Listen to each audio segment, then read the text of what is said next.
Hi friends, hi and hello. இதுதான் நான் வாழ்கிற ஏரியா, சென்ட்ரல் காட்டுக்குள்ளே. இந்த ஏரியாவில் மொத்தத்தில் பாருங்கள் எவ்வளோடைய ஃபாரஸ்ட்டோட எட்ஜில் இருக்கும். தேவாரம் மொட்டைக்கு கீழேன்னுவாங்க. யானை, சிறுத்தை, கரடி, கடுவா, நாய், புலி, காட்டுப்புலி எல்லாம் இருக்குது. இதுக்குள்ளே தான் நம்ம விவசாயம்.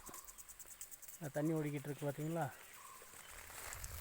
ஏதாவது ப்ராப்ளம்னா யானையெல்லாம் வரும்போது இப்படி இந்த பாறைக்கு மேலே இல்லை இந்த ஆலமரத்துக்கு மேலே உட்காந்துக்குருவோம். இது என்னோடய சிக்னேச்சருக்காக ராஜேஷ்னு சைன் பண்ணியிருக்கேன். இது மார்ச் மாதம் 1ஆந்தேதி, பிப்ரவரி மாதம் 14ஆந்தேதி லவர்ஸ் டே அன்னைக்கு எழுதுனது. இது இத்தனை நாள் ஆயிடுச்சு, இன்னும் அப்படியே ஷைனிங் குறையாமல் இருக்குது. பார்த்தீங்களா, சூப்பராக இருக்கா. இதே இன்னும் ஃபாஸ்ட் ஏரியா பாருங்கள். இதெல்லாம் ஒரு கனெக்ஷனுக்காக. இதுதான் சென்ட்ரல் பிளேஸ். இந்த பாறை தான் நல்லாயிருக்கும் பார்க்குறதுக்கு. இப்படியே பார்த்தா ஃபுல்லாக கேளையாடு, மான், மயில், குருவி. இன்னும் ஒருவேளை இருட்டில் இருந்த டைம் இருந்தால் காட்டுறேன் நான். ஆனால் ஒரு முருகும் சல்லியம்லாம் ஒன்றும் இல்லை. எப்படி இருக்கு. இன்னும் மேலே போய்ட்டு ரூம்லாம் காட்டுறேன் நான். இங்கே தான் ஒரு மாதமாக தங்கியிருக்கேன். இந்த யானை வர இடத்த காட்டுறேன் உங்களுக்கு. உள்ளே போகவே பயமாக இருக்கும், இருந்தாலும் நான் போவேன். இந்த பார்த்திங்களா, இந்த ஃபாரஸ்ட் இருக்குல்ல, நம்ம பவுண்ட்ரி லைன் அதுலேருந்து அப்படியே ஃபாரஸ்ட்டு ஸ்டார்ட் ஆகுது.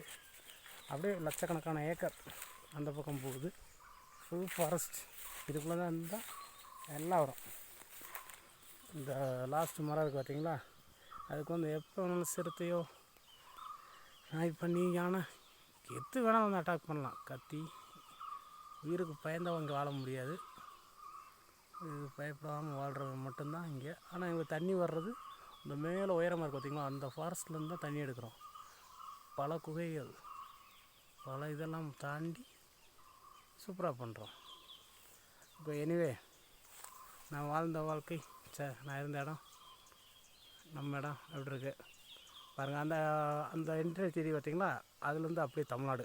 அந்த பக்கம் தமிழ்நாடு, இந்த பக்கம் கேரளா. உங்களுக்கு அடுத்து யானையோ சிறுத்தையோ வரும்போது நான் ஜூம் பண்ணி காட்டுறேன். மானு கேளையாடலாம். மேக்ஸிமம் மானில் 150 கிலோ மானெலாம் பார்க்கலாம். இப்போ அசால்ட்டாக கொஞ்சம் நேரத்தில் வரும், வந்துட்டு தண்ணி குடிச்சிட்டு போகும். அது நம்மளை டிஸ்டர்ப் பண்ணாது, நம்ம அதை டிஸ்டர்ப் பண்ண மாட்டோம். இந்த குரங்கு ஒருத்தர் மாத்திரம் தான் நம்ம ரொம்ப சல்லியம் பண்ணுவோம். செடியை ஒடிச்சு போட, அதை ஒடிச்சு போட. இந்த இப்போ கூட பாருங்கள், கையில் காயத்தை பார்த்தீங்களா, அதெல்லாம் நடக்கும். எனிவே, தேங்க்ஸ் பார்த்த வீடியோவுக்கு. இன்னும் காடு நிறையா இருக்குது. வேணா இன்னும் இந்த எங்கள் காட்டுக்கு கீழே இன்னும் காடுகள் நிறையா கொடுக்க வேண்டியிருக்கு. ரொம்ப ரேட்டு சீப் தான். ஆனால் மிருகங்களுக்கு பயந்தவங்க மட்டும் வரக்கூடாது. மிருகங்களுக்கு பயப்படாதவங்க வந்தாங்கன்னா அக்ரிலேருந்து எல்லாம் பண்ணலாம். இது ஃபுல்லாக ஏலக்காய் தான் போடுறது, அடுத்து கொடுக்க வேண்டியிருக்கு. சரி, ஓகே. எனிவே, உங்களை மீட் பண்ணதுக்கு நன்றி. பாய். இப்படி தான் காட்டுக்குள்ளே, இதுதான் கோலம். அந்த ஃபேஸ்புக்கில் பார்க்குற ராஜேஷ் வேறு, அக்ரிகல்ச்சரில் பார்க்குற ராஜேஷ் வேறு. Okay, thanks, bye. I love you all.